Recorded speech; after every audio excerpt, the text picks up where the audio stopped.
புதிய தலைமுறை நேயர்களுக்கு வணக்கம். நாட்டில் ரொம்ப கடுமையான வறட்சி நிலவுது. மக்கள் எல்லாரும் உணவு கிடைக்காம பசி பட்டினியால் கஷ்டப்படுறாங்க. இதனால் அந்த நாட்டு அரசே ஒரு முக்கியமான முடிவு எடுக்கிறாங்க. என்னன்னு பார்த்தீங்கன்னா, காடுகளில் இருக்கிற வனவிலங்குகளை வேட்டையாடி அது மூலமாக கிடைக்கிற இறைச்சியை மக்களுக்கு விநியோகிக்க அரசு முடிவு எடுக்கிறாங்க.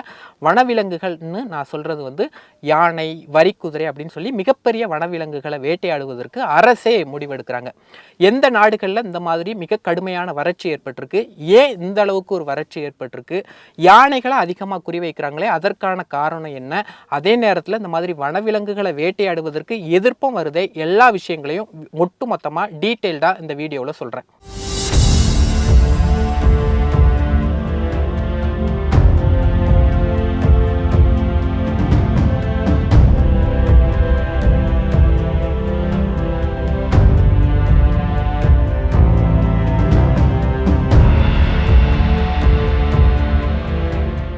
தென்னாப்பிரிக்க தேசங்களில் உள்ள ஒரு சில நாடுகள் கடுமையான வறட்சியை சந்தித்து வருது. குறிப்பாக சொல்லணும் அப்படின்னு பார்த்தீங்கன்னா, நமீபியா, ஜிம்பாப்வே உள்ளிட்ட நாடுகளில் இப்போதைக்கு ஒரு கடுமையான வறட்சி நிலவுது. இதனால் அங்கே உள்ள உணவு பற்றாக்குறை மிகப்பெரிய அளவில் இருக்குது. இதனால் மக்கள் எல்லாரும் பசி பட்டினியால் கஷ்டப்பட்டுட்டு வர்றாங்க. குறிப்பாக சொல்லணும் அப்படின்னு பார்த்தீங்கன்னா, நமீபியா நாடு மிகப்பெரிய ஒரு பஞ்சத்தில் இப்போது இருக்குது அப்படின்னு சொல்லலாம். நமீபியா நாட்டை பொறுத்தவரையும் கிட்டத்தட்ட 25 லட்சத்துலேருந்து 30 லட்சம் மக்கள் வசித்து வர்றதா சொல்கிறாங்க. அதில் சரிபாதிரி மக்களுக்கு இப்போது உணவு பற்றாக்குறையா இருக்கிற ஒரு சூழல் வருது. அதாவது கிட்டத்தட்ட ஒரு 15 லட்சம் மக்களுக்கு சாப்பாடு கிடைக்கல அப்படிங்கிற ஒரு புகார் இருக்கு. இதனால அந்த நமீபியா நாட்டு அரசாங்கமே ஒரு முக்கியமான முடிவு எடுக்கிறாங்க. என்ன அப்படின்னு பார்த்தீங்கன்னா, அந்த நாடுகளில் உள்ள வனவிலங்குகளை வேட்டையாடி அது மூலமாக கிடைக்கிற இறைச்சியை இந்த மாதிரி பசியால் கஷ்டப்படுற மக்களுக்கு அந்நாட்டு அரசு கொடுக்கறதுக்கு முடிவெடுத்திருக்காங்க. வனவிலங்குகள்னா கிட்டத்தட்ட 700 வனவிலங்குகளை வேட்டையாடி அது மூலமாக கிடைக்கிற இறைச்சியை தான் மக்களுக்கு டிஸ்ட்ரிபியூட் பண்ண போகிறதா அந்நாட்டு அரசு தரப்பில் தெரிவிக்கப்பட்டிருக்கு. ஏற்கனவே அவங்க என்ன சொல்லியிருக்காங்கன்னா, இந்த மாதிரி 150 வனவிலங்குகளை நாங்கள் ஏற்கனவே வேட்டையாடி கிட்டத்தட்ட 1,25,000 பவுண்ட்ஸ் இறைச்சியை மக்களுக்கு டிஸ்ட்ரிபியூட் பண்ணியிருக்கோம். இன்னும் 700 வனவிலங்குகளை வேட்டையாட இருக்கும் அப்படின்னு சொல்லியிருக்காங்க.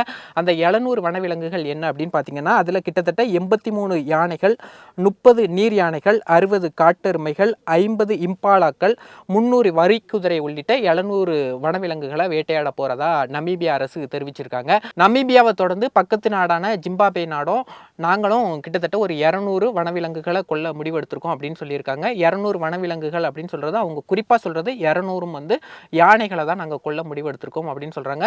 எங்க நாட்டிலையும் பல ஆண்டுகள் இல்லாத அளவுக்கு இப்போது வறட்சி நிலவிட்டு வருது. அதனால யானைகளை கொன்று அது மூலமாக கிடைக்கிற இறைச்சியை மக்களுக்கு டிஸ்ட்ரிபியூட் பண்ண போறோம் அப்படின்னு சொல்லி ஜிம்பாப்வே நாட்டு அரசும் சொல்லியிருக்காங்க. 2 நாட்டு அரசுகளும் சொல்ற முக்கியமான விஷயம் என்ன அப்படின்னு பார்த்தீங்கன்னா, இப்போதைக்கு எங்களுக்கு மக்களோட உயிர்கள் முக்கியம், மக்களை எப்படியாவது காப்பாற்றணும், அதற்காக இந்த மாதிரி வனவிலங்குகளை வேட்டையாடி அது மூலமாக கிடைக்கிற இறைச்சியை மக்களுக்கு கொண்டு போய் சேர்க்க போகிறோம் அப்படின்னு சொல்லி 2 நாட்டு அதிகாரிகளும் தெரிவிச்சிருக்காங்க. சரி, யானைகள் அதிகமாக ஏன் குறிவைக்கப்படுது அப்படிங்கிறதுக்கான காரணத்தை சொல்கிறேன்னு சொல்லியிருந்தேன்ல, அதை டீட்டெயில்டாக சொல்கிறேன். பொதுவாக ஆசிய யானைகள், ஆப்பிரிக்க யானைகள் நம்ம சொல்கிறத கேள்விப்பட்டிருப்போம். ஆப்பிரிக்க யானைகளுக்கு காது மடல்கள்லாம் கொஞ்சம் பெருசாக இருக்கும். இங்கே உள்ள யானைகளை விட ஆப்பிரிக்க யானைகள் கொஞ்சம் உருவ அளவுலையும் கொஞ்சம் பெருசாக இருக்கும். யானைகளோட தாயகமே ஆப்பிரிக்க நாடுகள் தான் சொல்கிற அளவுக்கு அந்த நாடுகளில் சவுத் ஆப்பிரிக்கன் கண்ட்ரீஸில் கிட்டத்தட்ட 2 லட்சத்துக்கும் அதிகமான யானைகள் இருக்கிறதா சொல்கிறாங்க. இப்போ எடுத்துக்கிட்டிங்கன்னா ஜிம்பாப்வேல கிட்டத்தட்ட 80,000த்துக்கும் அதிகமான யானைகள் இருக்கிறதா சொல்கிறாங்க. ஜிம்பாப்வே நாட்டு அரசு அதிகாரிகள் சொல்கிறது என்ன அப்படின்னு பார்த்தீங்கன்னா, எங்கள் நாடுகளில் உள்ள காடுகளில் உள்ள நிலப்பரப்பை எடுத்துக்கிட்டிங்கன்னா அங்கே 40,000 யானைகள் வசிப்பதற்கான ஒரு நிலப்பரப்பு தான் இருக்குது. ஆனால் எங்களுக்கு 2 மடங்காக யானைகள் இங்கே வசிக்குது அப்படின்னு சொல்கிறாங்க.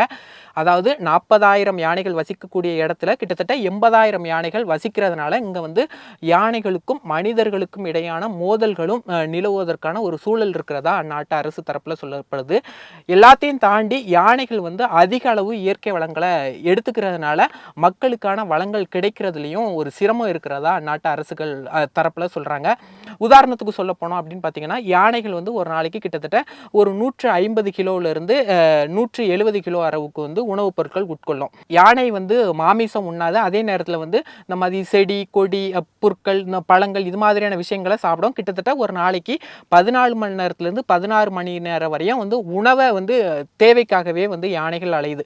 அப்படி இருக்கிற நேரத்தில் கிட்டத்தட்ட 80,000 யானைகள் இருக்கும்போது இந்த யானைகளை முக்கியமான ஆதாரங்களை, இந்த இயற்கை வள தானியங்களை எடுத்துக்கிறதுனால மக்களுக்கு வந்து உணவுப் பொருட்கள் கிடைக்கிறதுல கஷ்டம் இருக்கிறதா அந்நாட்டு அரசு அதிகாரிகள் சொல்றாங்க. இதனால தான் 200 யானைகளை கொல்ற முடிவு எடுத்திருக்கதாகவும் அந்நாட்டு அரசு தரப்புல தெரிவிக்கப்பட்டிருக்கு. இப்போ யானைகளை எடுத்துக்கிட்டீங்கன்னு வச்சுக்கோங்கன்னா, ஒரு யானையே வந்து கிட்டத்தட்ட வந்து ஒரு 4000 கிலோல இருந்து 6000 கிலோ வரையும் வெயிட் இருக்கிறதா சொல்லப்படுது. அப்படி இருக்கும்போது இந்த யானைகளை கொல்றதுனால அது மூலமா கிடைக்கிற இறைச்சியும் அதிகமா இருக்கும். இதனால வந்து மக்களுக்கு பசியால கஷ்டப்படுற மக்களுக்கு வந்து ஈஸியா கொண்டு போய் சேர்த்துற முடியும் அப்படிங்கிறது வந்து அந்நாட்டு அரசு அதிகாரிகள் நம்புற ஒரு விஷயமா இருக்கு. அதே நேரத்தில் இந்த மாதிரி வனவிலங்குகளை வேட்டையாடுவதற்கு அந்த மாதிரி ஜிம்பாப்வே உள்ளிட்ட நாடுகளில் கூட உள்ள சுற்றுச்சூழல் ஆர்வலர்கள் கூட எதிர்ப்பு தெரிவிக்கிறாங்க.